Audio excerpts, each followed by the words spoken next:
Hey, yo, it's me, Pops Van Marmalade, and you're watching the Comics-Related Madness Network.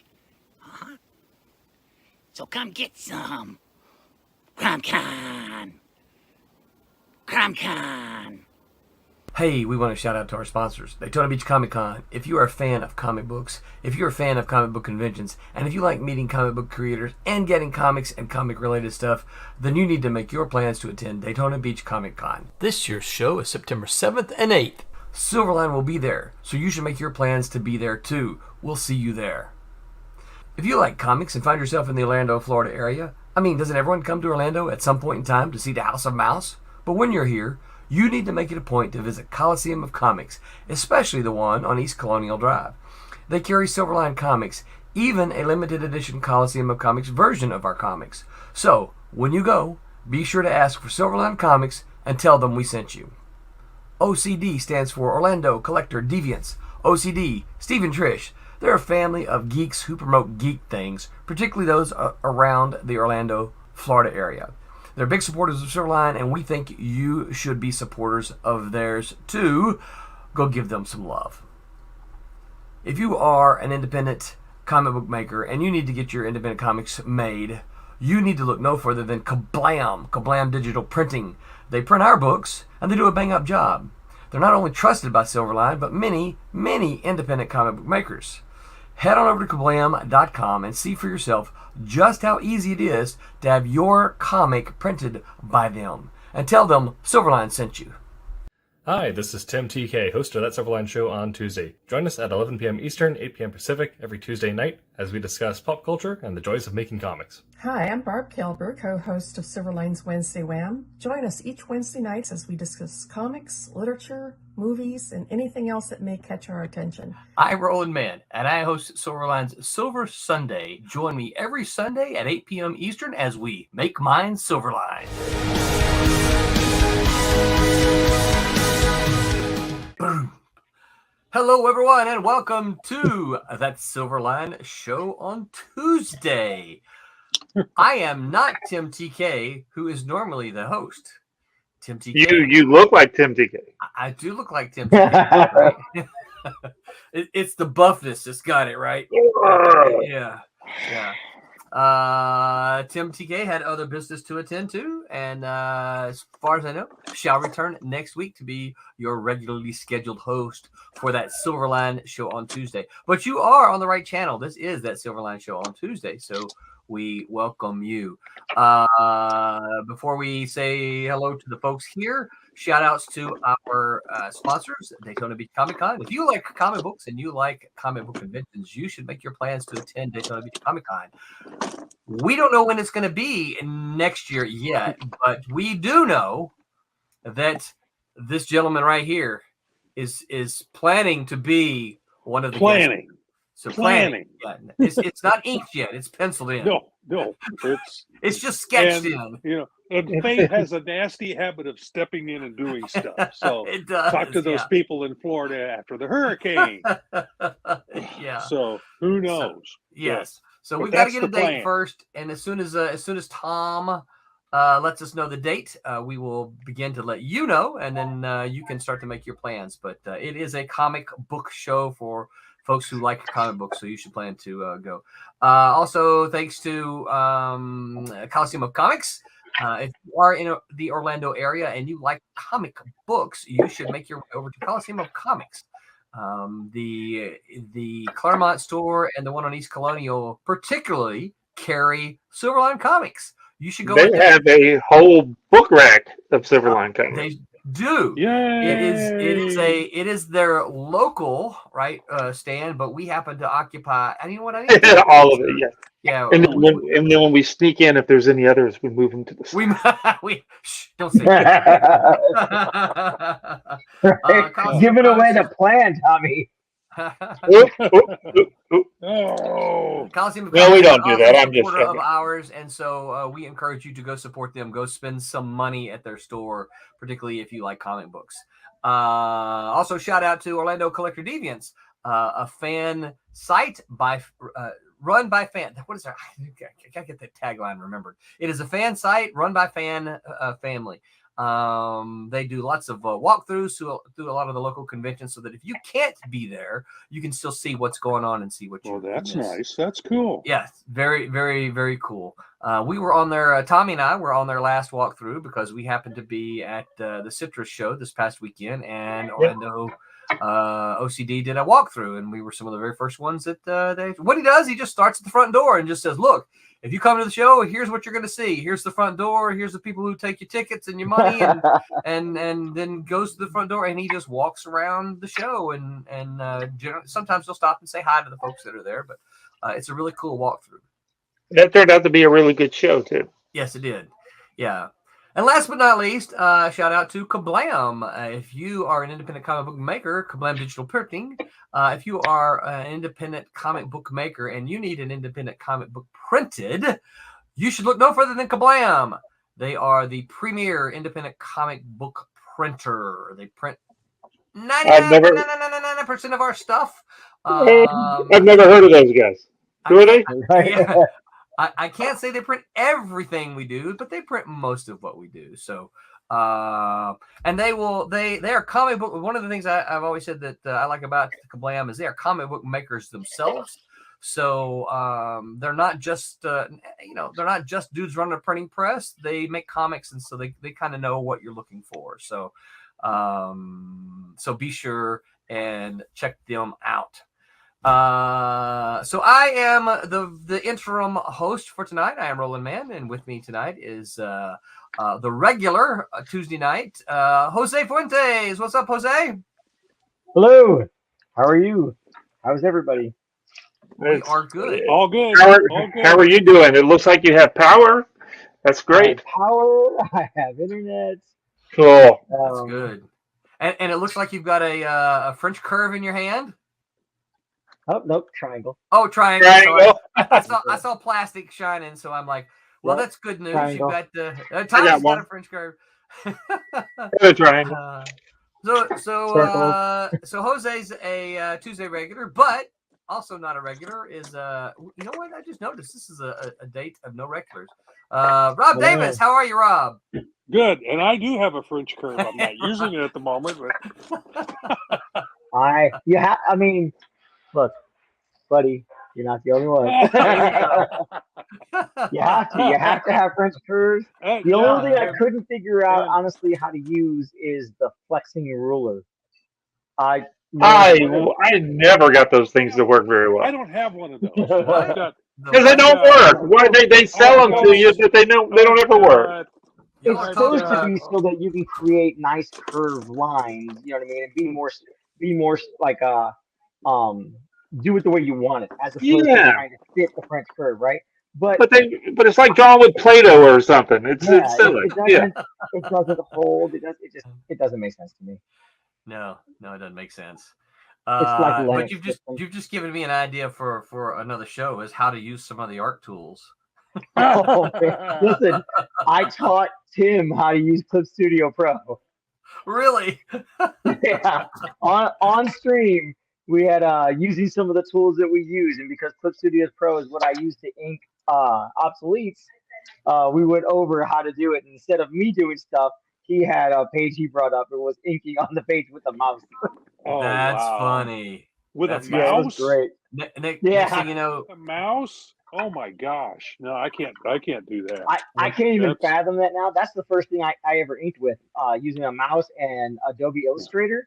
All I did was just change the angle of my the brush. Bezier curves. I guess that's how you pronounce it. But Yeah. doing it all with that. Oh my, that takes forever. Oh, it did. Man. You got to go on YouTube sometime and watch some of the people that actually do a good job with that. Don't know how to use their tools. Yeah, Well, no, they do it, and then when they're done, it's like, God, it looks like they really inked it like traditionally, and it's like no, but it takes forever because they draw the three things to get a feathered line, right, or a line, and then they start bending the curves to make it do what it is that they need to do, and then they'll draw another one and do that. It's like that's retarded. That's what I had to do in Illustrator. that's retarded. Yeah, that's crazy. That's why I still do it on paper and scan it in. There you go. Then I play I with do as well. Just sometimes some things warrants me doing it a little faster. Yeah, I do lettering with Illustrator. It's real effective for that. Yeah. It's great at making balloons. Yep, you can create your word balloons. You can create the tails. You can like any kind of word balloons, like expression or expressive balloons. Yep. Great, lots of fun. Quick and easy. And lastly, I wanted to ask Jose one more question about that the funky Play-Doh ruler. Is that something that they taught you that you had to use while you were at what's the school that you went to? That really good school, the Cupid School. Did they sell you like a $50 pack that had that in there? No. Okay, never mind. All right. French curse on though. Oh, okay. Part of my first and second year, we got like just a bundle of like French curves and stuff like that. Did you ever buy, and Rob, did you ever buy a what did they call those curves? It was those big wide curves, boat curves or whatever. You remember the big long ones? I had a set of those at one time. They're ship curves. Ship curves. There you go. Well, boat ship. I was close. No, I have. Oh, it's in my traveling case. But the biggest thing I have is about that. Yeah. No, they made some big long ones that were like 2 feet long or whatever that had just a slide. They ended up all breaking at some point. I used that one, Rob. I used that one more than I used any of the other two. Wait a minute, it's over here. This one that I've had forever. Yeah, here it is. This one. Yeah, wow, that's a big one. Yeah, that's the biggest one I have. And when I hand did lettering, it's got all sorts of different shapes on it that I could do word balloons with. Yeah. Did you rule out when you ruled out your lines for hand lettering? Did you use the Ames guide or did you do it by hand? Absolutely, yeah. I've still got one here somewhere. I've got one right there. I have one of those. I haven't used it. I was like, was it this past weekend? I was just talking to my daughter about it. Yeah. I don't think I ever learned how to use it right, but I've got one somewhere. Yeah. So before we get to, I used it regularly. We've got a handful of comments over there I need to pop up, but before we get too far, we need to recognize that tonight, guys, this is our first night as part of the Madness Comic Network, and so that's pretty that's pretty exciting for us to be a part of this growing network. That means we win, right? What's that? That means we win, right? That's a level up. That's a level up. That's all right. We have leveled up. It's being spearheaded by Pops Van Zant, and he is working diligently to bring in a bunch of folks who do streams and create a network of comic streams to get folks to say, hey, here's the place you want to watch comic stuff. Here's the place that you go. I know that I don't know if the website is up yet, but I know I asked him if he had a list of all of the shows. But I know ultimately he would love to go towards 24-hour programming. Wow! Yeah, that'd be really cool. Wow! Yeah. So not there yet, but certainly on the way, and we're gonna help him out, I guess. Yeah, we are happy to be part of that. Well, we've got our Sunday night stream, our Tuesday night stream, and our Wednesday stream. So and I told him one of the things we might do is pull up some of our archives to run some of them in the late night hours when most of us are in bed. So I'm still talking with him about that. So Vic says the reruns. Yep, the reruns. Vic says howdy, and then he says Hyper Potato, forgive me. I'm not sure. Are you stealing Hyper's words? Hyper's not here. If he was here, Hyper would say, like, subscribe, and share, folks. So please make sure you like and subscribe and share wherever you're listening to us on, whichever channel you happen to be. Please do that. Comic Talk with Pop Van Zant says, hey, yo, what's up? I just speak of the devil. I was just talking about you, Pops. I guess you probably heard it. He says, welcome to Madness. Thanks for having us, Pop. We are Pops. We are absolutely excited about this and are anxious to contribute to the growing network. Vic says the flex ruler is really where little kids don't hit each other with them. That's about all you can do with those things. I mean, you're not wrong. I mean, you can bend it so it get the curve that you want, but as soon as you started to use it, you would just move it, and it would bend. It's not like it was very secure. Yeah, I don't know. Oh, look at that! Hello. Is joining. Roberta. All right, now Roberta's here. I'm going. You guys have a great night. No, you stay, Thomas. Oh man, okay. I'm back. Roberta, are you coloring? Is that what you're going to do? You're going to color and put something up on the screen? Well, I don't know if I can. Okay, all right. I'll figure it out. You do not have permission. You're not in No, your you usual digs, are you? What's that? You're not in your usual digs, are you? Not at all. Okay. Hotel room. All right. So you give it a try. I'll keep running through some of these. We still got a couple more comments. Sim Inkslayer says, hello, everyone. Hello, Sim. Glad to have you with us. Please feel free to, all of you, feel free to use the comments. Ask any questions. We tend to have a topic, but as with most of our Silverline streams, we don't attack a topic like this. We attack it like this and this, right. and this and this. Mm-hmm. And sometimes we get to the end of our stream and say, now what were we talking about? Yeah, on the why old we have CompuServe. Yeah, on the old CompuServe forum, we used to call that thread drift. Because I like that. What a cool term. Well, the messages, you started a message thread, and people would follow that. They would reply, and then they would go off on tangents. So they would call it thread drift. So we definitely go on tangents. That's for sure. Thread. So we do thread drift here. All right. Okay. All right. Well, we are good at that. So let's see here. Vic says physical art is always my preference.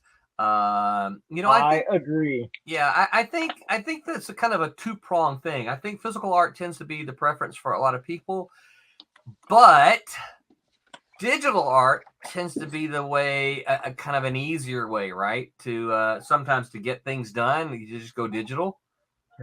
Yeah. Yeah. Oh, yeah. Look at it. Jose's got a whole notebook full of stuff. I do. Did you not another deviant, but Mike Belcher is doing the All-Star Tober, where he's doing all the All-Star All-Star Squadron, right? I'm so far behind because of the hurricanes, but I did do Doll Girl. Oh, nice! Very cool. Yes. Nice. Yeah. I think I saw it. Hold that back up there, Jose. Yes, sir. Yeah. Yeah. Very cool. Oh, yeah. Nice. We got to get I'm working on getting us a small. I like the small characters like Ant-Man and stuff like that. Right. Kasisi, what's up, Kasisi? Kasisi says, "Congrats, thank you, sir. We're excited to be part of this growing network." Vic says, "Got to get sidetracked to do part 2." All right. Pardon me for a second. I'm gonna quit and be right back in. Okay. Okay, thanks. I'm not sure what that one means. Do y'all got to get sidetracked? You got to get sidetracked. He's talking about our streams. And so you can have a two-parter. Yeah. God, that's what he thought. Yeah. Zippy, what is up, Zippy? Wow, it's good to see you here. If you get my thread drift. That's a good one. Glad to see you here, Zippy. Zippy also says, I hope you Florida folks made it out all right. Well, we were just talking about that, Zippy, just a little bit. Jose was the hardest hit of all of us. And as you can see, he now has power and internet. Now, he has no pants, but that's we told him not to stand up. You can't see that. There's no guarantee any of us have pants right now. That's true. This is true. I'm out at Disney, and he did the entire time. Jose, how long were you without power? 6 days or 7? I think 6.5 days. 6.5 days. Wow, way too much. So technically, it was. So me and my daughter, we count the hurricane. It went out like halfway through, like in the evening, right? So we count that as a half a day. So technically, power was off for I think it was off for 8 days. But on the 6th day, my dad came from West Palm and brought us a generator. So we were able to at least get power on, get some fans in the house to blow some air around on, like in the early evening, during the night, and then when I went to bed, because I always go to bed after everybody else, because I'm just a night owl. But when I went to bed, never, Zippy. Oh, never will. But you're responding. No one else can see it. Oh, sorry. Of course I have it. Zippy said, "Jose, stay away from the FEMA camps." I would turn the generator off when we went to bed. So gotta stay safe. And Tommy, how long were you without power? Oh, so it went off on Wednesday night, Thursday morning, or whatever, and it didn't come back on until Saturday. So 3-4 days. But what did I tell you as soon as the next day came up and then we were able to drive? Yeah, I'm not camping out in my house, so I left. Tommy's like, I'm gone. If I got no power, I'm out of here. I'm gone. I don't care. I'll go to Disney and pay $200 a night, or I'm going no caveman for stuff. For no. I got out all the good stuff out of the fridge that needed to be saved, and we left. I grabbed the puppy, and we took off to somebody's house that had power. We were only without power for 2 days. But then I think John Crowther, who is up in the DeLand area, I think he was out of. I think he was second behind Jose. Yeah, he was out for a while. Yeah, I think he was out of power for about 5 days. I think. I don't think his house got any water, but I think there was a lot of water around him. Roberta, you've got to stop that. That's going to be addictive here. She's yawning, y'all. Glad I'm not watching. Okay. I had to yawn. I'll get it out of my system. Okay. So Zippy, I think we're all kind of on back on the road to being as normal as we possibly can be. Chuck Lee says, "Hello, what's this show about tonight?" Well, hello, Chuck. Our topic for tonight is how to draw comic covers. So, that's the topic. So we're going to talk about not necessarily the technical, put a pencil to the paper, that kind of thing, but that's what I thought we were talking about. Maybe some of the more thought processes behind covers and that kind of thing. Boy, the guys in comments are just running in tonight here. Cassisi says, "Glad you all came out of the storm okay." Charles Reeves says, "What up? What's up, Charles? Glad for you to swing by tonight. You guys feel free to ask any questions." Zippy, don't be saying that. So she's already tired of this show. No. we do have take a nap. This show is a later show because most Tim and whatnot and Aaron are on the West Coast. The West Coast. And the reason I'm on it is because I stay up late anyway. You're just a night owl. Yeah, that's just my time schedule. So yeah. No, I've just had I'm in the Midwest. Day. I'm in the middle of the country, so I'm actually this was 10 o'clock start for me. So that's not bad. I don't usually go to bed till midnight. So that's what Iowa over. Yeah. Iowa is north of me, and Arkansas is south, and I'm in Missouri. Missouri? Yeah, I'm in Missouri. You're in Missouri? Right. Actually, your geography show tonight. The geographic center is Missouri. Pretty close. I think it's actually in Kansas somewhere, but which is west of us. But I used to live in Iowa. Yeah, you say that about Missouri, but for like a year or so, the tourism convention or the conference in Missouri, they called the slogan for the state for tourism was Missouri loves company. The old saying about misery. That was not well thought out. And I'm going, really? Do we want to go there? Do we really want to go there?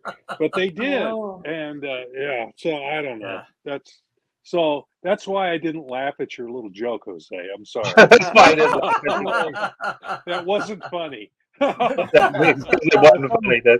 I I used can to tell live. you my travel woes why I'm so tired. All right, why are you so tired, Roberta? Because I traveled the entire day yesterday and still didn't make it across the country properly.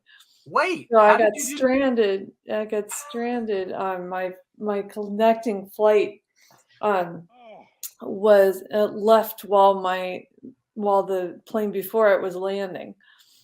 So Wow. because they delayed it, so I got stuck You missed your in connection. Charlotte. Yeah. I got stuck in That's Charlotte not a bad place to be overnight. stuck, though. So I had a hotel room and got up at crack of dawn to head up to another plane to go to Albany, New York, and then drive from Albany up to Vermont. Good grief.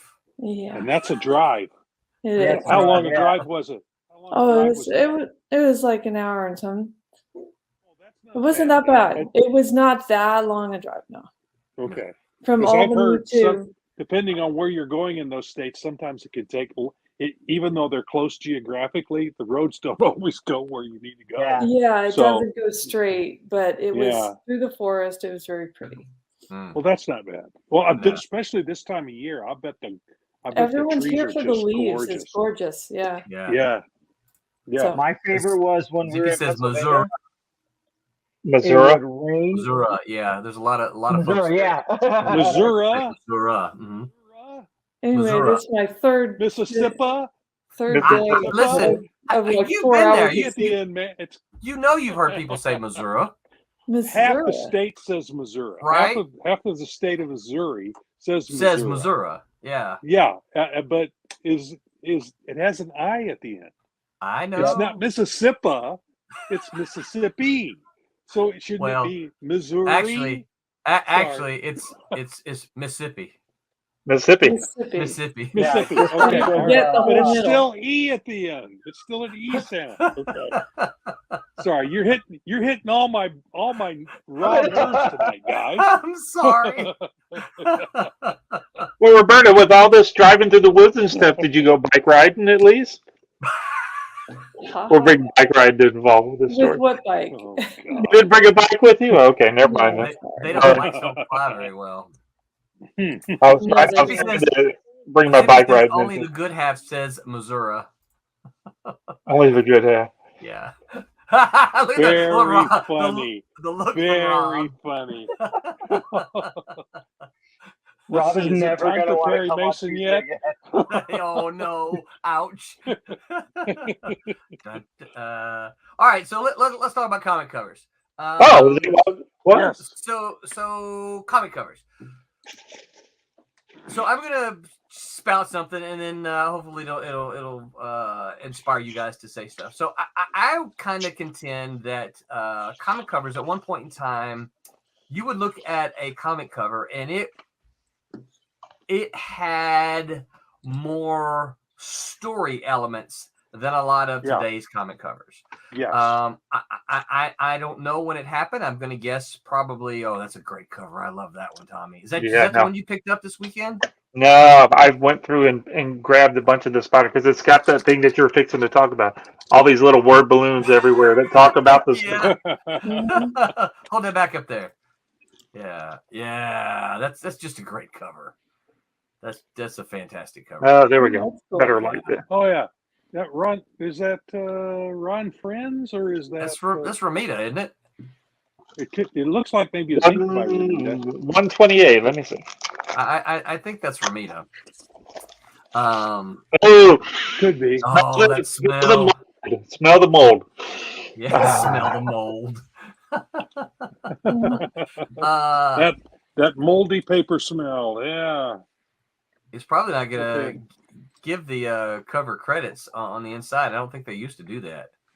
Yeah, you're right. Sure did. You'd have to look for the initials on the cover if they didn't. No, Yeah. somebody signed it. Somebody named Doris put their name on the front there. What issue is it, Tommy? 128. I'll try to look it up. Maybe Spider-Man. That's probably Romita. Yeah. Yeah, they didn't. So what I was going to say though is that here we go. Look at that. Oh, Mark Spears. Thank you, Mark. John Romita Sr. did the cover. Yeah. So, At 128, yeah, that's probably that. Yeah. Yeah. Ron Prince came along a little later. Yeah, he was along. Later than that. And Mark, I did tells you what's going on in the book, and it's got some great dialogue on it. Yeah. So Vic says nothing beats that old newsprint smell. So a lot of those old covers, I agree with, right? Is that what you call it? A lot of those covers had something that. Oh, this is an interesting thing. Was there really something on there that said Doris, Tommy? All right. Because Zippy says Doris is Romita's wife's name. Oh, that's interesting. Yeah. Well, it says Doris Gingerton or something. Well, maybe it's a little kid handwriting, so it probably doesn't have anything to do with it. Zippy says, "No, I'm kidding." Oh, come on, Zippy. You're out of there. You had me there. Right. You're fired. You're fired. Go home. There goes your cred. Yep. So anyway, the covers used to have kind of they weren't a page of the story, so it's not like you saw the cover and that was page one. But one of the things the covers did is they often gave you hints, gave you clues as to what the story is, right? Like on that cover that Tommy was holding, I pulled it up, the digital up, and Spider-Man is saying, "No, or you, it can't be you, it can't. I put you behind bars only a few minutes ago. No jail can hold the vulture." The vulture's in kind of a shadow thing, even though they probably ran out of colors and they didn't do the shadow right. But it was close enough. Close enough. So the thing about it is, you got this cool cover, but it also gives you a clue as to kind of what the story is about. I might make the argument. So we know that they had a change, but I might make the argument that change came about in the 90s, when a lot of the shift to covers was a lot of it was just a pinup, right? And had nothing to do with what was inside. It had nothing to do. And so be sure to hear clearly. We're not saying those don't look good, right? Because some of them look great, but should they really be a cover, or should they be a pinup on the inside, or maybe even a poster? A poster. What do you guys think? By the way, we are while we're having this discussion, we're going to watch Roberta color. Roberta, what you coloring? While these guys formulate the covers. One of the pendulum covers. Pendulum cover. Yeah. Ooh, and they don't know yet, but we'll give them a hint that Pendulum will be one of the books on our next Kickstarter. So there you go. Ooh. Yeah. So what do you guys thoughts on covers now? Me growing up, I grew up with the covers just being art. Like I don't remember them having words. It wasn't until I got older that I would go back, like collecting more like the old, not so much Detective Comics, but going back and reading more about some of the stuff, because one of my favorite sets of comics that I still own are DC presents DC's Who's Who of the DC universe. Mm-hmm. Yeah. And I know it's just a book that tells about a bunch of characters and their powers and their background, but it also told you their first appearance, and so I would go back to look at what their first appearance was. I just like to know more history. Cool. And you saw some interesting covers, didn't you? Yeah. Well, that's what I first saw them with. When you see, was it Green Lantern and Green Arrow, and then going back further, I saw them with the old Superman comics, the Action Comics. Like, and they were just like little hints, like Superman kicking, sand at somebody or something like that. Like, why is Superman being so mean? Like, that's where you go look inside and somebody, like something simple like that. But like, it wasn't like ever meant to like. I don't feel anyway. It wasn't meant to like give away what was happening. It was just to make you like, whoa, why is he doing it? I gotta know. Yeah. Yeah. I feel that's a lost art now when it comes to covers. Like people don't normally do that anymore. Yeah. Mark says the cover used to be the hook, like a trailer to the issue. Yeah. Right. Yeah. Right. Yeah, and I don't think I mean, obviously that's something that we've changed here recently. We've made that shift, much to the consternation of one or two. But I think in looking at them and in the response that we're getting at the shows, I think it was the right thing for us to do. Partly because it stands out now, right? Yeah. Nobody's doing it, so that when they see ours, right, they're like, "Oh, that's kind of cool," right? It gives them an idea. He also says, I think it was when Image started to focus to pinups and not mini trailers for comics. So Marvel was doing the more pinup covers before Image came out. Like Marvel wasn't doing a lot. I feel anyway. Marvel wasn't doing as much, like hooking on the cover as DC was. What a way to put it. That sounded really bad.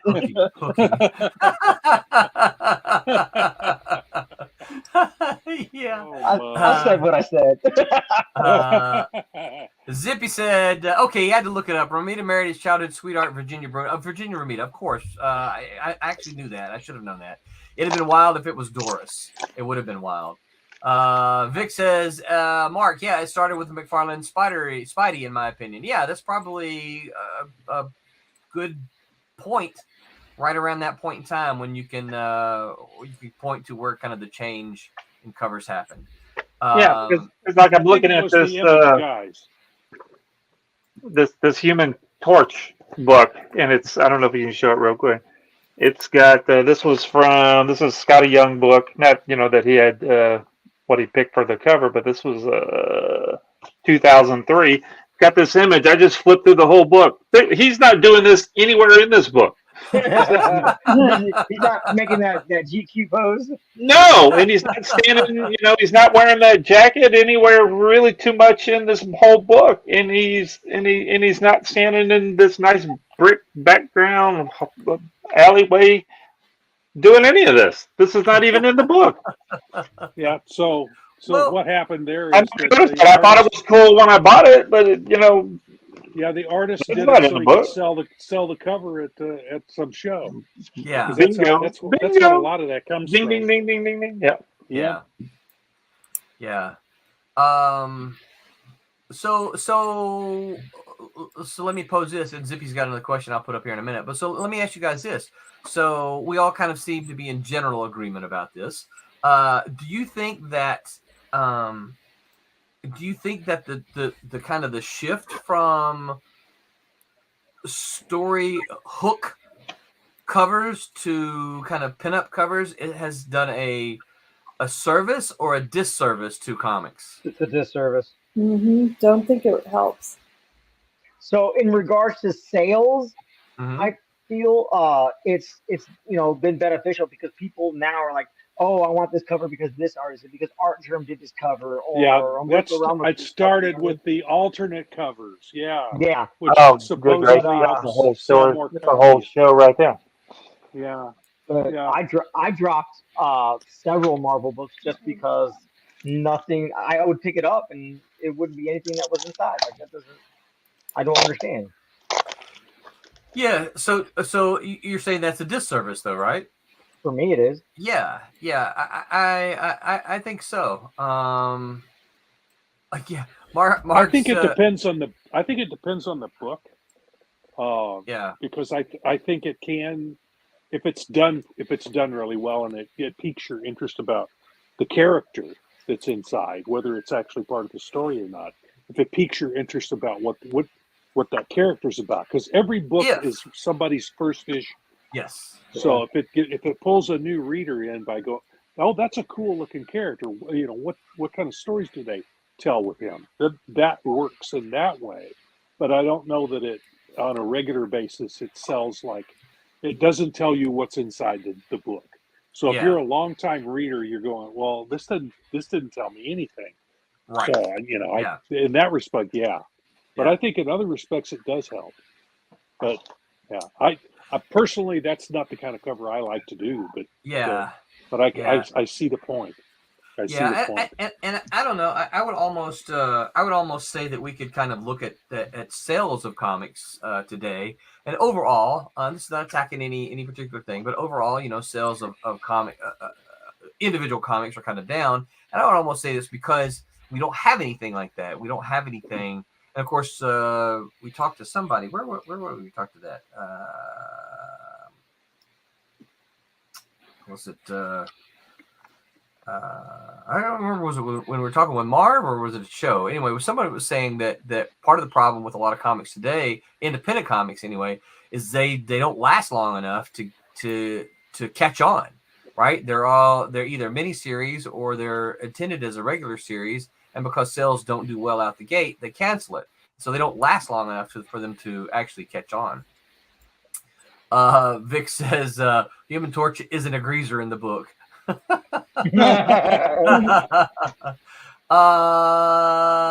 Okay, so this is not about covers, but I'm gonna toss this out here. Chill Collins says, "What's up, Chill? Thanks for joining us." He says, "Hey guys, I'm not an illustrator myself, but I am an indie creator. I have a question that is unrelated to covers. But what is your opinions on hand lettering? I have a pro interested in doing my next comic." Anybody want to? I mean, hand lettering is. I mean, if you can do it well, I think it is definitely a skill. Yeah. Yeah. I love it when it's done right. Because the lettering can make or break the book for the how many times have you picked up something, I know I'm not picking on anybody, but say and more happens on your independent stuff, and you just look at it and you go, I just can't read this. Right. Yeah. The best lettering disappears. Yes. Yeah. It doesn't stand out. Because I see a lot of stuff that we're printing all the time, and it's like you're looking at it, and it's like I can't read this. You're like, I can't. No, I mean I physically can't read it. Right. I mean, it's really hard to read it, and you go, this is some neat art, and so I'm just going to make up my own story and not read it. Jeez. Yeah. But you can also do like what I did with I've got one or two fonts where I've now it's been a bunch of different I found some and I think I got them out of the newspaper or whatever. I found some handwritten or some fonts, and then I created fonts from that. And my dad has a really good handwriting that I've created a font from that I use every now and again.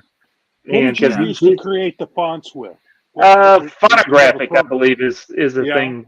But there for a while, you could use. There was a way. I remember seeing some sort of a YouTube video where you can even use Illustrator somehow or another, where you can say. Really? Yeah, but Phonographer, I think, is one of the ones. I don't know if it's still around, but that was. Yeah, you could. I don't think it exists anymore because I went don't out and think looked so. for it at one point. I think it's gone now. I'll look it up. But yeah, you can and then make a true type font or whatever. Straight. So, the thing is, a true type font.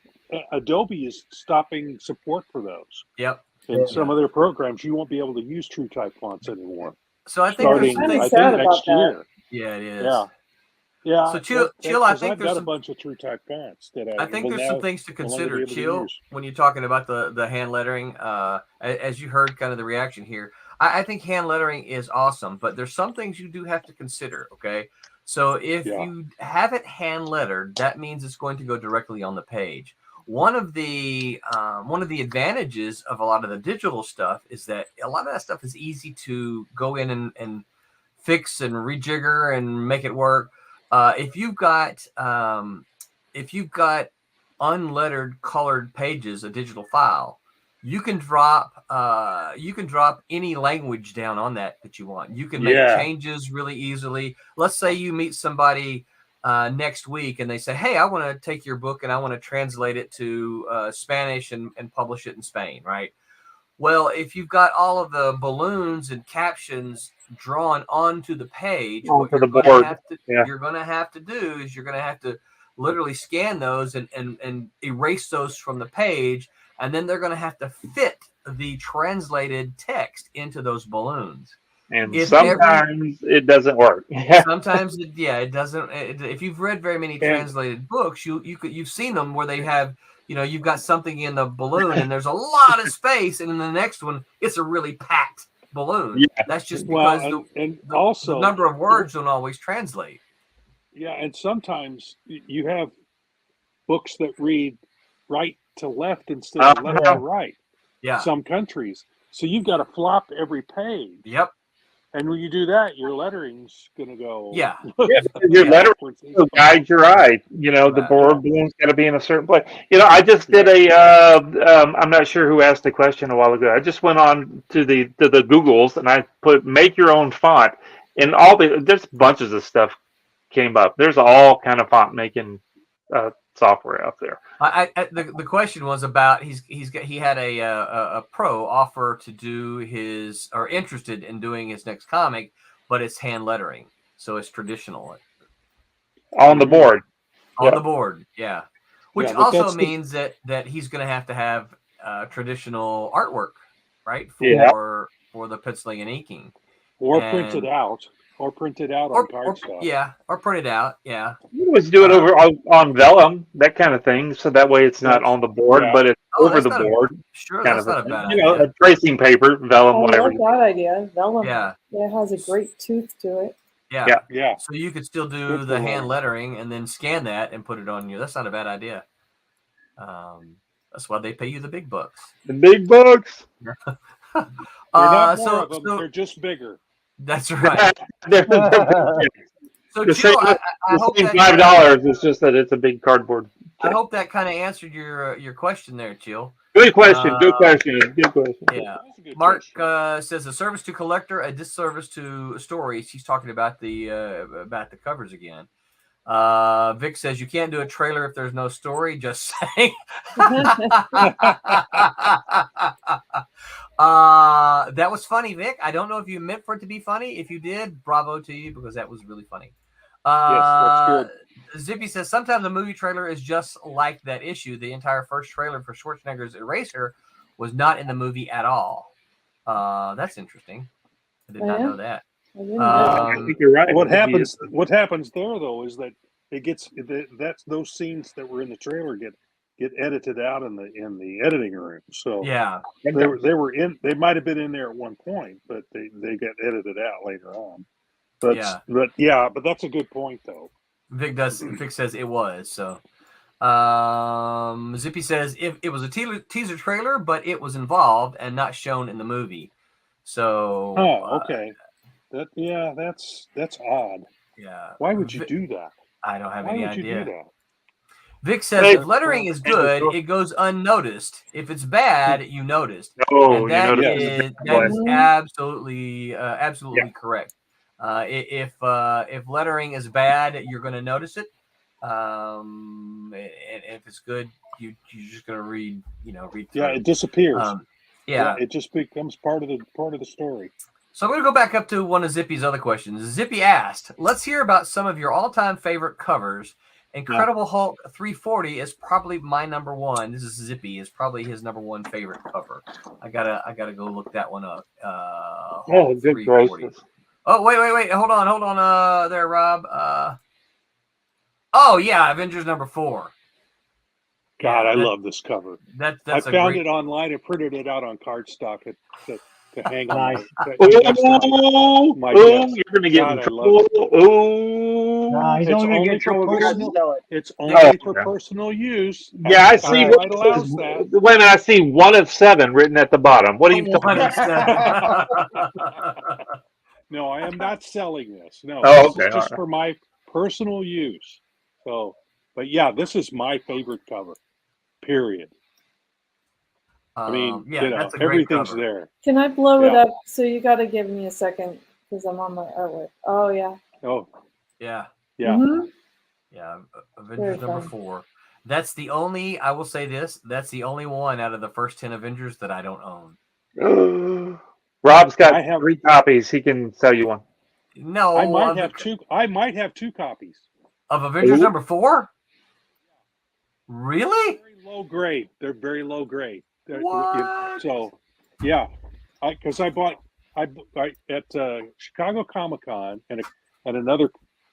So we're talking about the 80s. Right. I was trying to get issue 1 through 8, which are all Jack Kirby issues. Yeah. Of of it, and I was missing a few. I have some in my collection from when I bought way back when.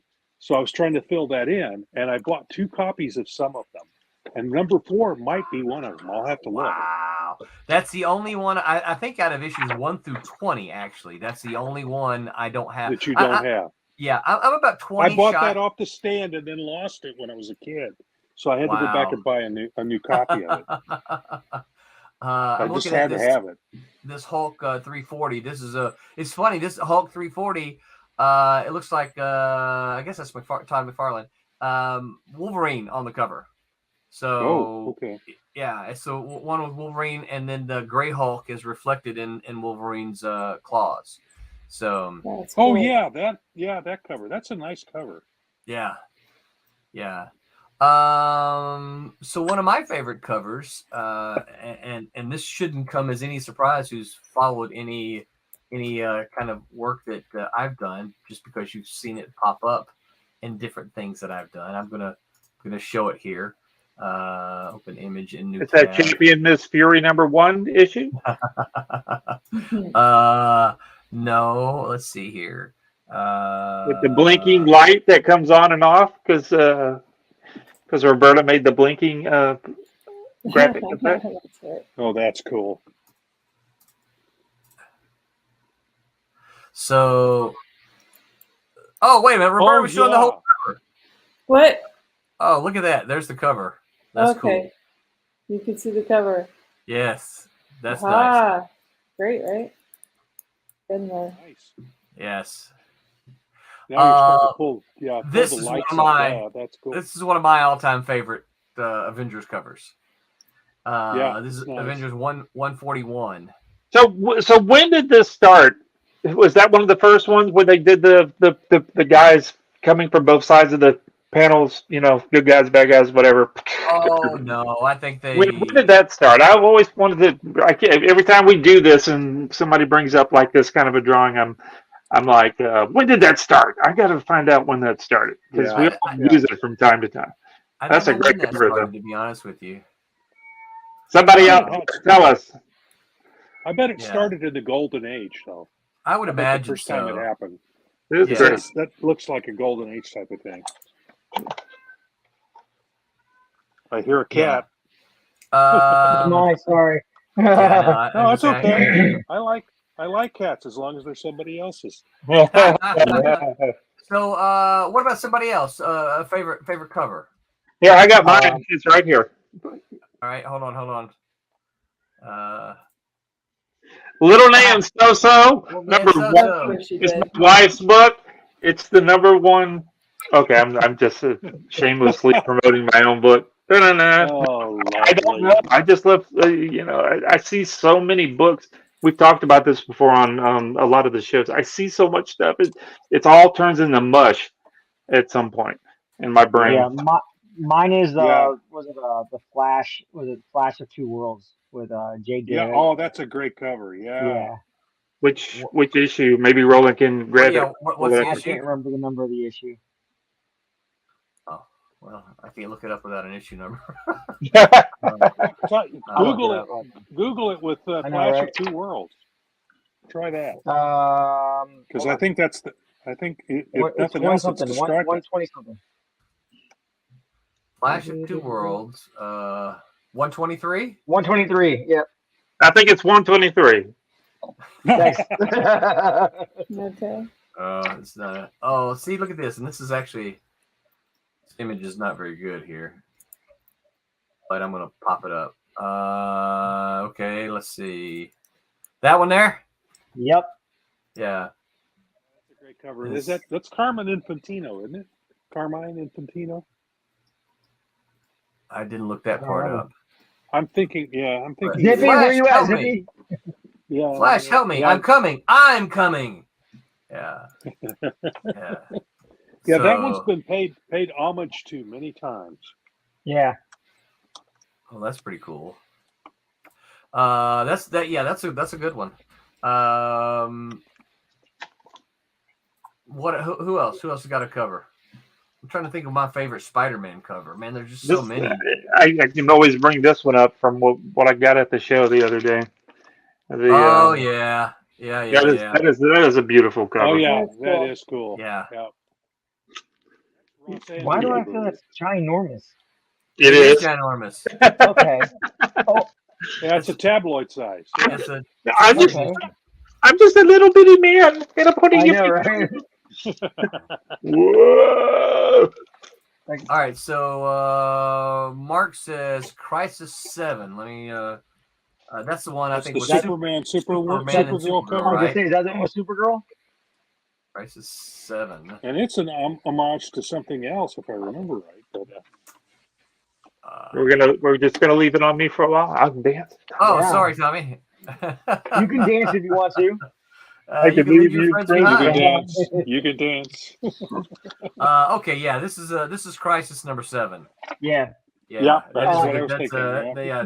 Great George cover, Perez. but that's still under the pinup category, right? It's in the You know, story. Well, it's in there. Yeah, that's Well, that's you true. know, That's true. That is in it, isn't it? Yeah, I think I remember.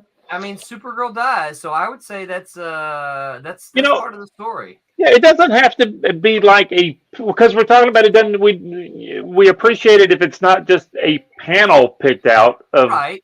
somewhere. It just fits in there somewhere. At least it's part of the story, right? I mean, yeah, that's in there somewhere. Yeah. It's been a long time since I've read those books. Oh, I know. Let's see here. Several of them coming through here. Amazing Spider-Man 294. Let me find that one. Amazing Spider-Man 294. Spider-Man 2. I'm trying to remember what that one is. That's a little bit later than I can remember a lot of them. I got 292 right here. Is that close enough? Wait, let's see it. Yeah. No, that's not it. So I hold that one back up though. So I would say that was certainly a story driven cover. But I don't know that I would say it's a great cover. It's got the black costume. That wouldn't wow me. No, it's interesting, but yeah. I like the robot. Yeah, so here's the Spider-Man 294. It's the Craven. That's I think that's Mike Zeck, isn't it? Yeah. Oh yeah, that's it is great. Mike Zeck. Yes. Yep. Yeah, those were some Dynamic covers, really good yeah. covers. Let's see here. Oh man, In this one, Spider-Man is fighting the big robot dude. In the thing, it's not like it's not part of the story where he's just sitting there leaning against the wall, looking all sexy and stuff. No, I would say that's a good cover and does service. Oh yeah, this is an iconic cover here. Side note, I got to see the Mike Zeck exhibit at the Ringling Museum. Wait, there's a Mike Zeck exhibit? There was. It was here for, I think it was like a month or two. And I saw it at the beginning of the year when I was half blind. Oh! Wow. Yeah. See, I said because I know what he went through when he was. It was right before my first surgery, Tommy. Yeah. Yeah. The only bad part is I wanted to go see it after my surgery, so I could see it crisply, but I never got a chance to go back. So here's X-Men 141. Classic. Which another classic. Yes. Which Zippy says is iconic and often copied. Yeah, it's been copied a bunch. Yeah. A lot. Yeah. That's John Byrne, right? And John Byrne. Yeah, you can see right there their name, Byrne and Austin. I mean, yeah, and this one's good. It's story driven, right? Storytelling driven, I think.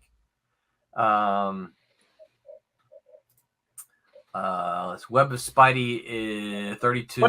What about Spider-Man? What was that 300 that cover that they've used over? Everybody's used over and over and over. Can you pull that McFarlane one? Yeah. Yeah. I'll look that one up in just a second. I'll get this one here. Web of Spider-Man. Oh, this is a good one. Yeah. Let's see. Zippy says Web of Spider-Man 32 is Unreal 2. And this is the Web of Spider-Man 32. Yeah. Yeah, that was part of the Craven saga, isn't it? So that one was like homaged as well. I think they had the one with Ben Reilly doing the same thing, and like several other books have done that same cover as well. Yeah. Yeah, those the Craven. I think that's part of the Craven story. That Craven, the Craven's Last Hunt, was a very good. That was a great story. A very good story. Yeah, it's funny. I only typed in. I just realized in looking for the X-Men cover, I only typed in Uncanny 141, and it popped up. I didn't type in Uncanny X-Men, just Uncanny. Nice.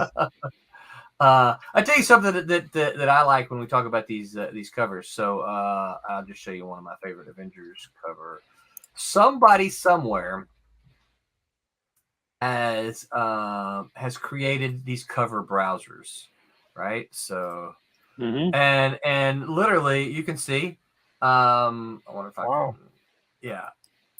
All right. So you can just browse through the covers, right? Yes. And I just find this just wow. So, you know, you first 50 covers or first 49, you want to see 50 through 49 or 99, right? Just start browsing. There's a lot of really good covers here. Here's you another one, Tommy. Good guys versus bad guys, or the Avengers versus X-Men here. Yeah. Let's see, 53, right? Yeah, I do too. I love those kinds of the covers. This is Avengers 57. Obviously, this is a very iconic cover. Right? I was going to say the Vision cover. Yeah. Yep. But what's funny though is the one before it is an equally good cover with Cap and Bucky, but because of the Vision, it kind of gets overlooked, right? Yep. Yeah, I love these cover browsers. You can go to, I think, pretty much all the Marvel books. But see, here's one of the things, and this is the fun thing about scrolling through, is you can scroll through these and see a lot of these, they're story driven, right? 68. Only the Vision could tell us how to save the Earth, and he may never speak again. Oh no, right? No. Just plug his Duracells in. Charges batteries up. Here's another one, Tommy. Issue number 70. Squadron Supreme going to battle with the Avengers. You know? Yeah. Another one of those perspective. Yeah. Good guys on one side, bad guys on the other. Yeah. Yeah. I've always loved this cover here with Quicksilver, right? Yes, that's a good one. Yep. Yeah, it's everything's coming right at you. Yeah. And the camera's tilted a little bit, you know, so. Yep. Then it's got this adds a little drama when you do that. Yep. It's got this little kind of box blurb at the bottom here.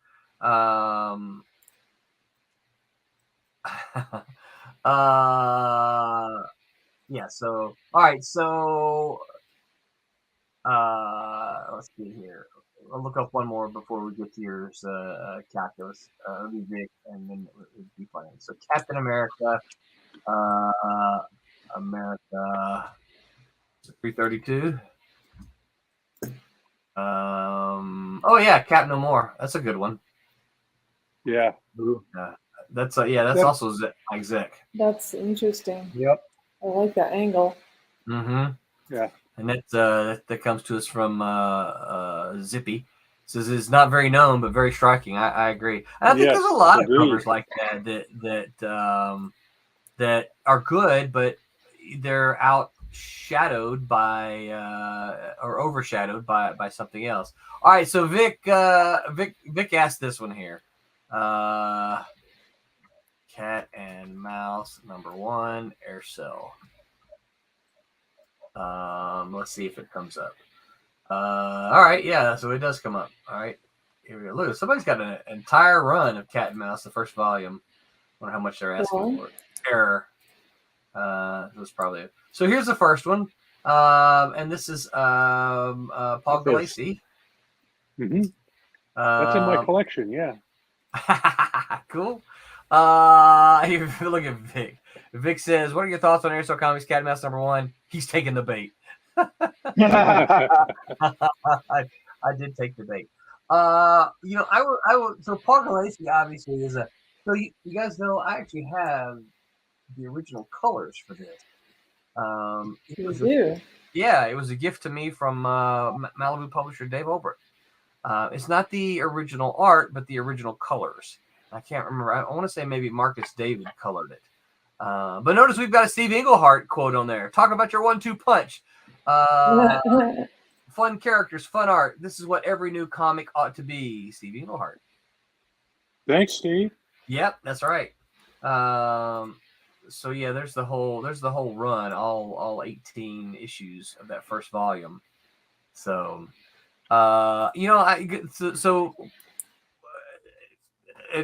Vic says I got to get all 18 to compare it to the new one. So Vic, there's a couple of things to let me just toss this out. Yes, you can probably find 18 of them. If you're patient, you can probably find them all in the dollar boxes, or the quarter boxes, whatever you have in your area. But I am actually working on an omnibus, so that when we can, if we can ever finish Cat and Mouse number 4, then I'll offer the omnibus as part of that Kickstarter. Zippy says he got to run, but you folks enjoy the rest of your night. Stay safe and God bless all. Thank you, Zippy, for hanging out with us. We appreciate it. Appreciate your questions and your thoughts and input here.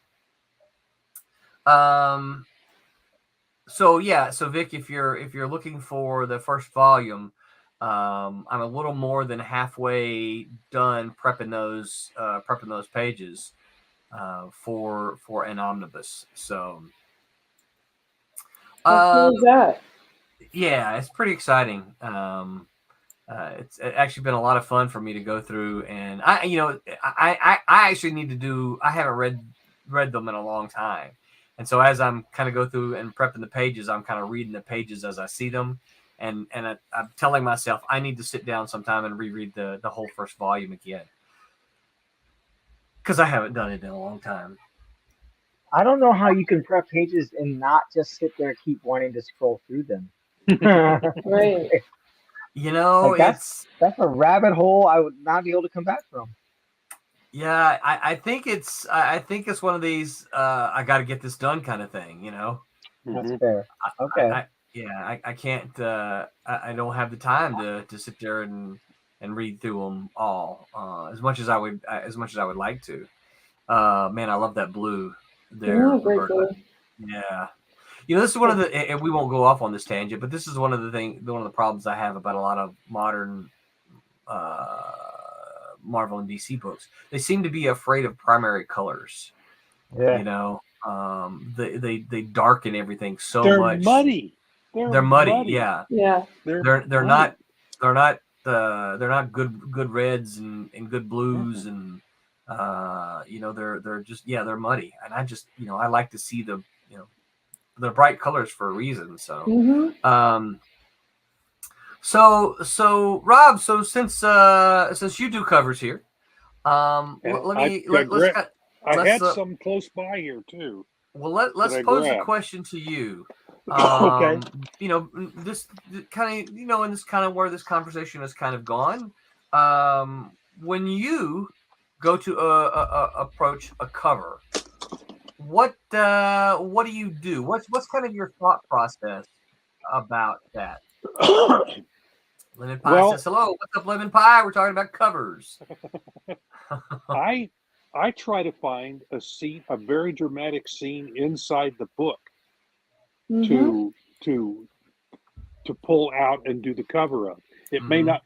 In particular, in some of the covers I've done, I actually took the cover and the scan of it, put it in Photoshop and blew it up and moved it around and actually used the art and then put it on a light table to redraw it on the cover. So that's it's one of the processes I use now. It speeds it up. It really speeds it up. Yeah. But a light table is just a wonderful thing to have.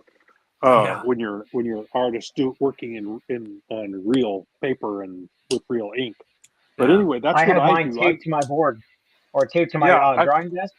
Mine's taped to it. I have it nearby. I have one of those real thin ones. Oh, that's cool. There's the table the table that my tripod sits on with my iPad is my old light table. It's that I built myself. Nice. but it just holds stuff now. This thing I can grab, put it on my drawing board. I can take it with me if I go traveling. It's very, I have a very smaller Yeah, one. that's nice and If I convenient. need to take it for anything.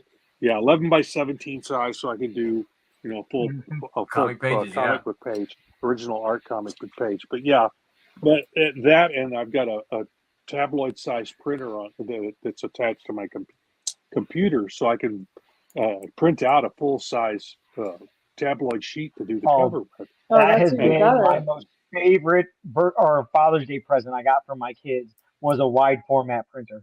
Yeah, Like, 11 by 13 or 12 by 17. Yeah. It's the best thing I've ever had. I thought it had broken on me the other day. It wasn't working properly, and I've started looking for another one. And prices are actually not too bad anymore for a wide. But then it started working again, so I'm going, okay, I can put that purchase off for a while. Right. but that's to answer the question. Yeah, that's what I do is I look for something inside the book. Like I'm doing covers for the reboot or the reworking of Sirens, and so I ask for PDFs of what's inside the book, so I can look for whatever's happening inside, and maybe try and find something there to do the cover with. It's the same thing I did with Twilight Grim.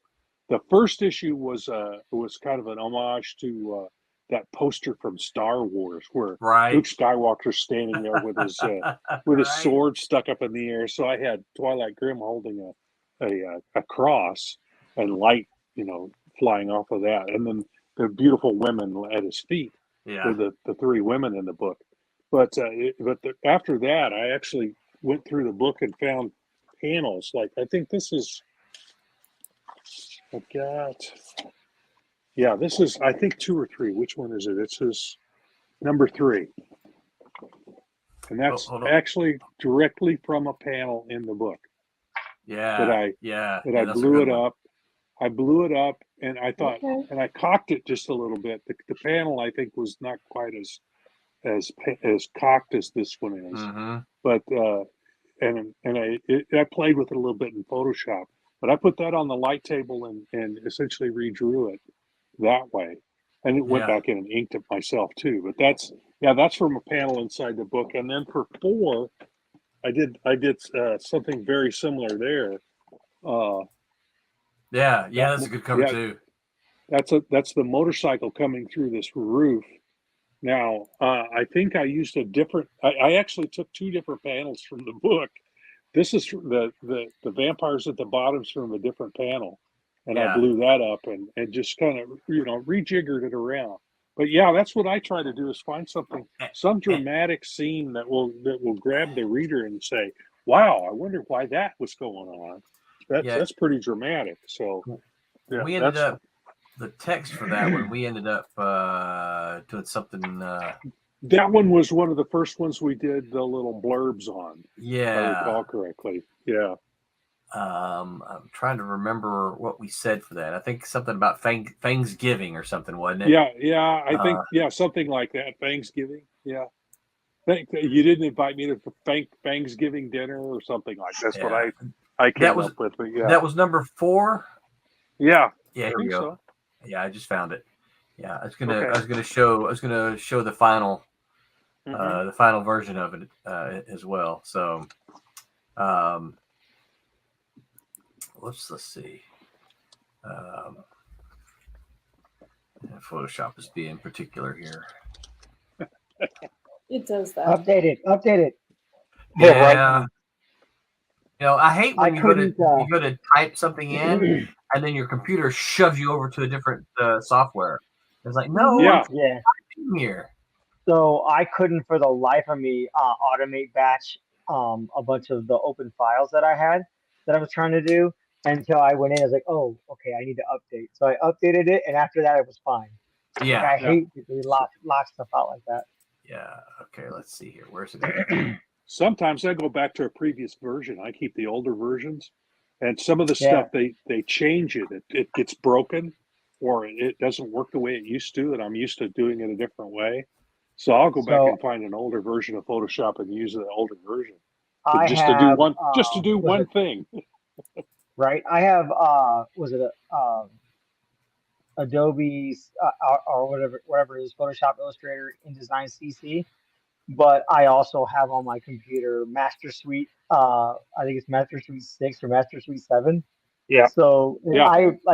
I got that when Yeah. I think I went to Full Sail. I got that, and Yeah, I still have the discs. I keep I using. still Yeah, have the discs for that. I keep it on there because sometimes CS6, I CC think, is what they called it. Oh, CS, Yeah. that's what it is. CS. Yeah, It's- CS6. Creative I Suite. still have Creative that. Suite. That's Yeah. what it is. Yeah. Yeah. Well, you know, I have sometimes that. when you're doing your coloring and all that kind of layout and stuff, we don't need all the fancy, photo editing stuff Right. in photo. Yeah. I mean, yeah. I Seriously, actually, yeah. built layers in Photoshop. That's about as far as I really needed. I didn't. That content aware thing where you're doing fills is kind of fun when you're trying to fit when I need to fix covers for printing. But other than that, It's I don't always need. been just fine since 4. Yes, Yeah. really, exactly. For what we're doing. Pretty much everything I do on it, I didn't need anything past that. Yeah. Yeah. Yep. I hear you. There it is. Yeah, here's the final cover here. And of course this is story driven as well. It says, What's this? You decided to have a Thanksgiving party and didn't invite me? Stunning conclusion. Yeah. I'm the one that came up with Thanksgiving. Looking at the art. Yeah. Yep. You can blame me. I'm the one that came up with Thanksgiving. Yep.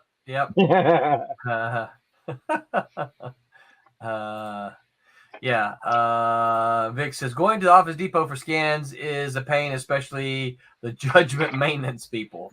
Okay. Yeah. So Yeah. I used to go before I got my printer. I used to go to Staples and print my stuff out, right? And Yeah. you can use the machines here. I was like, lady, your machines do not go past like 200 DPI. Like I need you to scan this in to 600 DPI. Right. Like, oh, our machines don't do that. I was like, okay, I do this every time. Literally, your machine back there can scan up to 1200 DPI. Like I already know this. Please just go do it. Right. They just don't know their own. Come back there. Let me do it. But yeah, right? Yeah. Can I just come back there? Like I know what I'm doing. Well, the problem is that the people working back there have only been trained to do certain things. Right. And I get that. We really do know more than they do. So yeah, you're telling them how to do their job, which I don't like it when I didn't like it when I had a regular job and people would come and try and tell me how to do my job. So I understand why that irritates people, but you need to really learn the equipment rather than just the light covering that they first give you. I always when I worked, I always delved into what else can this thing do? Right. Play with it and find out what else it'll do. But some people they do the minimum and that's it. So, but now we can do it ourselves, can't we, Jose? That's right. Yeah. Having the tabloid printer scanner, it'll even fax tabloid size pages. Yep. Right. Which is and wild. The other day. Go ahead. I'm sorry. No, that's all right. It's wireless, so that my iPad's connected to it, my phone's connected to it, my computer's connected. I don't even have to be at the desk anymore. Yeah. That's great. Yeah. Yep. Roland, I did, I'm inking most of everything digitally, and I had some pages on paper, and Roland's, and I was at home, and I sent him a note. This was last week, wasn't it? And Roland goes, "Why can't you just scan it at home?" And I'm like, why would I be scanning it at home? I got a printer. I don't have a printer at my house. I've got a $1 million printer over at the office. Why am I doing anything at that? Right? Yeah. No. Company dime. Yeah. No. Why I ain't got a printer, and that's kind of aggravating for my wife. Can you print this out for me? And I'm like, okay, tomorrow I can do. Can't do it here at the house. We don't have a printer here at the house. Yeah, and when we bought when our old printer died, we bought a new printer, but we buy a printer scanner combination, and of course one of the things we have to do is make sure that the face, the glass, 11 by 17, right? So it's like it has to be. And of course that's bumps it up to the next section because most of them are the 8.5 by 11s, And it's like, yeah, but I got to have the 11 by 17. I don't have to. Yeah, it was a long time that those are really super expensive. Yeah. Anything that Like, big. Yeah. I don't have to print out 11 by 17 because I'm not printing anything, but I need to be you able gotta to have the scan bed. I gotta have I gotta have the scanner to be that big. So yeah. Yeah. So let's see. What else on the how to draw? So one thing I think the pinup covers have kind of done is some of them I'm trying to think the logo, right? You got one of the things because the title of the thing is how to draw covers, and this is Tim's subject, so I'm not sure if we're covering exactly what he wanted to cover. Cover the cover. Very funny. Yeah. Nice. But that's pretty cool, Roberta. That little like thing. that? What the heck? It looks like you're putting a brain on there. What is that? Yeah, my brain it's a texture that I'm using for a brush. It's just a brush. Yeah. That's pretty cool though. And I'm trying to give it a little bit more tooth to it. Huh. And so it brings it out. Give some texture to it. Yeah. Yeah. That's right. Yeah. Very cool. Man, I forgot what I was about to ask. Logos.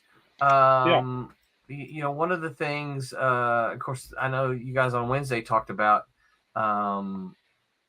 I think you were talking about Silverline covers, and boy, I really like those. I really like those when y'all did that. Vic says Tim's gonna have to redo this one. Yeah, Tim's gonna listen to it and he's gonna say, "Yeah, that's not what I mean." I'm not putting this in there. Right. Accidentally erase it. Yeah, but of course, the logo is a completely different different beast. But one of the things I think that when you're designing a cover, you have to absolutely take that logo into consideration, right? Absolutely. In regards to space. Yeah, in regards to space, yeah. So one of the things I did here not too long ago, so I didn't do it from the very beginning, but not too long ago, I created a little cover template with all the logos on basically the blank artboard template that we have to hopefully help out the artist, take that into consideration. Well, you remember when you used to buy the pre-lined artboard, they would come in two flavors. Well, you would get the tooth, of course, but I'm talking about you would get some that's just the interior art, then you'd get some that had the cover, usually had that cover spot at the top. I remember that Marvel paper that we used to get. You would always get some. Yeah, it had the blue line, dotted square off or whatever for the. Yeah. Right.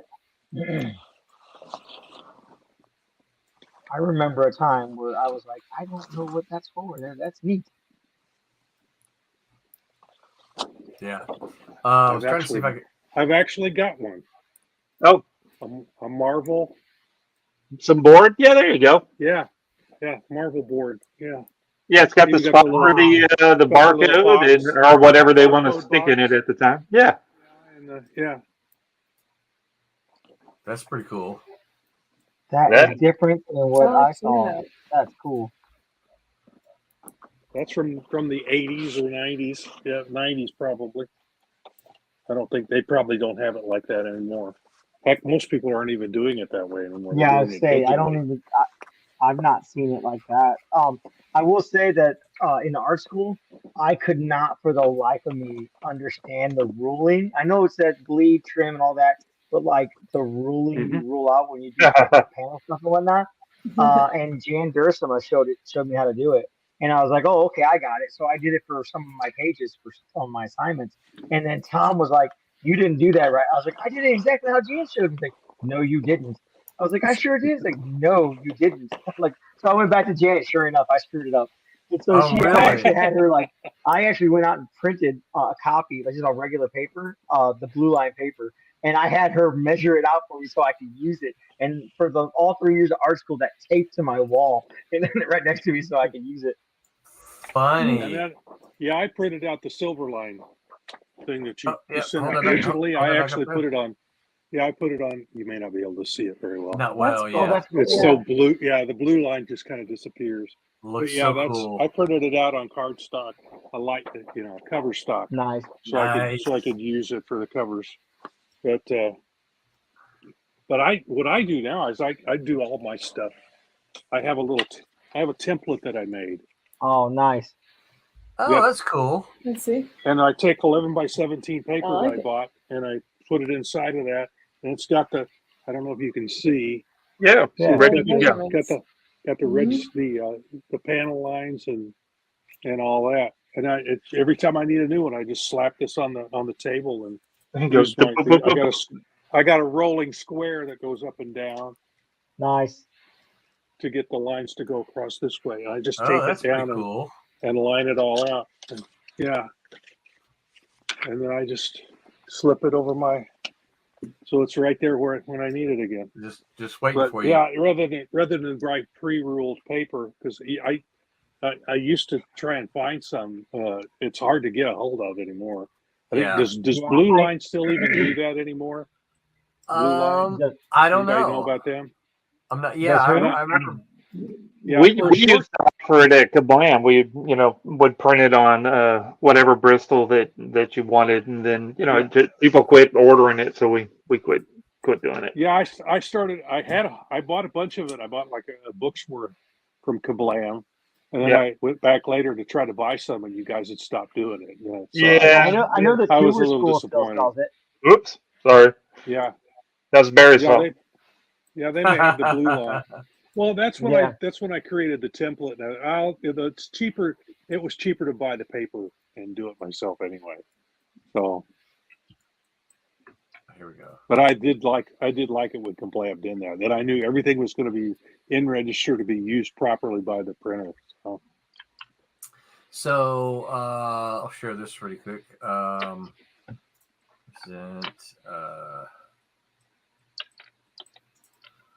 I don't have any slides. Present. Share screen. So here's the digital file. Oops, for the artboard. Right. Mhm. So yeah, that's what I printed out. Yep. Yep. So Mm-hmm. I'm trying to get close, so maybe somebody can. Yeah, that's easier to see than what I had. Yeah. Yeah. I think I lightened it because I really wanted it to disappear. Yeah. So. Yeah. Is that the one that I edited a little Yes. to make it work a little better? Yeah. Yes. Yeah. Mhm. Yeah. So that was the base. Notice it says fixed. Oh yeah. Yeah. That one's based off of the Yeah. Kablam board. Yeah. Yes, it is. Yeah. And so all that's there. But here's what else I did. So I took this, right? And let me share a different one. Whoops. Share screen. But what I did was this. So I took I gotta shrink it here. So I took the Silverline artboard, right? So you can see the Silverline stuff right there. Mhm. And then I went ahead and dropped in where the red bar would be and where the logos would be. And I just did that for all of the books, right? Oh, Oops. nice. You guys actually see Shadow Ghost there.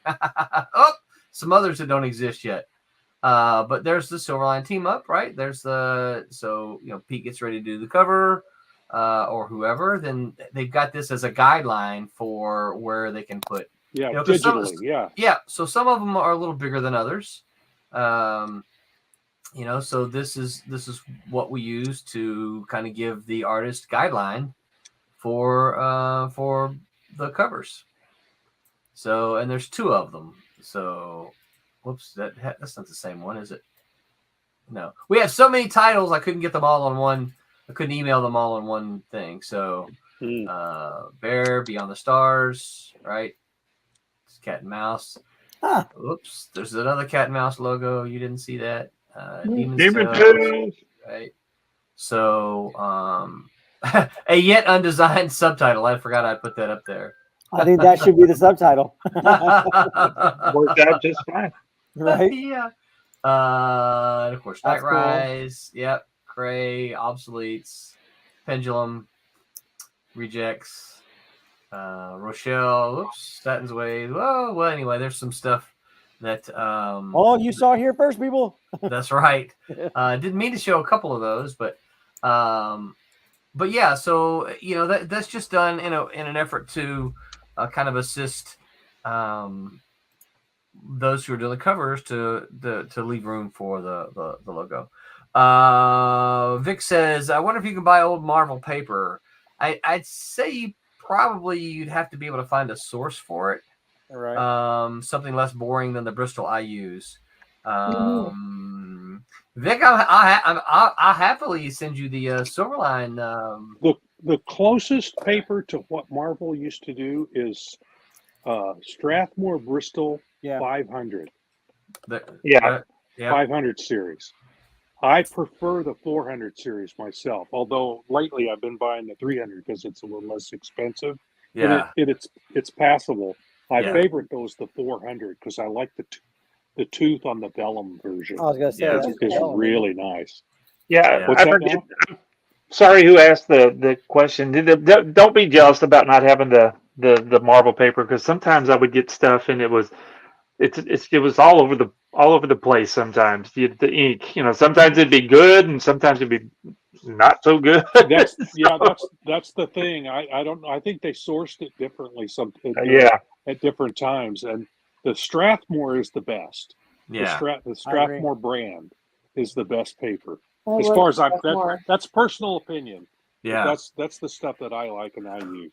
Well, it's funny because as an editor, one of the things that I always ran into was that pencilers tend to prefer paper with a little bit of a tooth, where inkers are like, no, give me smooth paper. Yeah, I like paper. The paper needed to be glass for me. I love the ink on paper that was. I prefer the smooth. Yeah, but I love to draw on the rough paper, so I was always conflicted.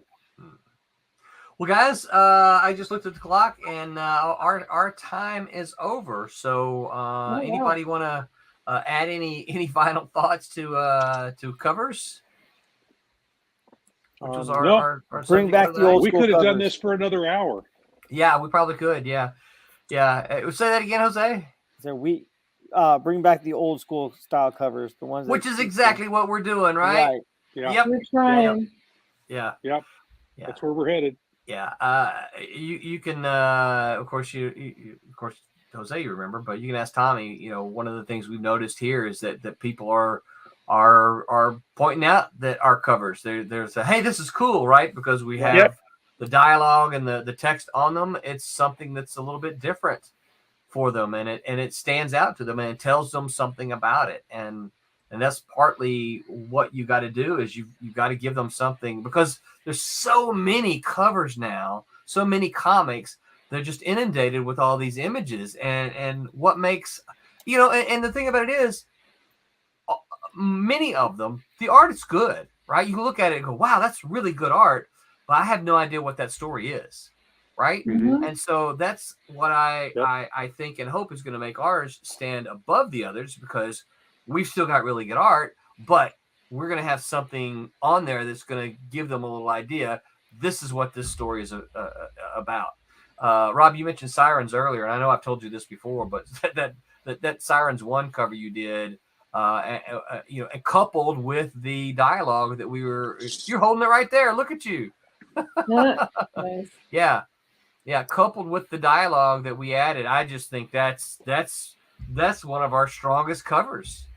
Well, thank you. Yeah, I just because there's you put a little bit of text there that says what he's after, and you're like, wow, I know what this story's about, right? Yeah. So that was the point. Yeah, very, very, very cool. So anything else, guys, before we call it a night? Guys and gals, Roberta, thanks for hopping on in your hotel room. Pendulum? You liking where it's going? Absolutely. Oh, let's see here. How do I get it back? There we go. Cool. Yes. Yeah. It's looking nice. It's looking very nice. Very nice. And that's the original artist, John Drury, did that cover. John's a bit of a Luddite, trying to bring him into. What's the book? The Pendulum. The Pendulum. Okay. Pendulum. Yeah. We might want to get that out there so people know. I'm sure you said it earlier, but now that we're looking at it, let's the Pendulum. Delay. Sorry. Yeah. Well, that's okay. It's your hotel room delay, right? Yeah. Look at Vic. Thank you, Vic. Vic says like, comment, subscribe because no hyper. Thank you for having hypers back and for having our back. Yes, you guys, please like, comment, subscribe to all of our channels. We are happy to be part of the Comics Madness Network now. So wherever you're listening to us from, please visit the other places and follow and subscribe and do all of that. Oh no, I don't have a wristband here with me. Oh yes, I do. Yeah, I do. So real quick, Tommy, where can folks find you on the interwebs? Just go on the Googles and type in Florimonte, Florimonte. I always spell it because you guys mess it up every time. Rob, what about you? Where can folks find you on the interwebs? Rob M, as in Mother Davis.com. That's my homepage, and I should have links from there to some of the other stuff I do. You can also go to airship27hangar.com. That's the publishing thing that I do with Ron Fortier. You can see what we're doing there, and you can catch me every Wednesday on Wednesday Wham. Unfortunately, except for this week, because I'm going to be out of town. I might be able to jump in, depending on the group, whether I can get Wi-Fi connection and my iPad working. I might pop in for a minute, do a Tommy Florimonte, and you put it while you're driving in the car. That's the only way to do it. Yeah, exactly. Well, I would be in a bus. At least you're not inking in the car. That's next week. That's next. Roberta, what about you? Where can folks find you on the interwebs? You can find me on Instagram and Facebook under Roberta Conroy. So look for me there. Excellent. Cool. Jose, what about you? Where can folks find you on the interwebs? Facebook and Instagram at Jose A. Fuentes Art. Nice. And you can find me on all the appropriate social medias, Roland Man Roland, and some of them. Don't forget, we've got a show here tomorrow night, 8 p.m. Eastern, the Wednesday Wham. Sunday, 8 p.m. Eastern time. And that Silverline show on Tuesday, we'll be back here next week, 11 p.m. Eastern time. That's for all of you West Coasters. But, wait a minute. Let me get to the... Okay. But until next time, remember... Oh, wait. Until next time, remember to... Make mine Silverline. Good night, everybody. Hey, I'm Pat Broderick. Make mine Silverline.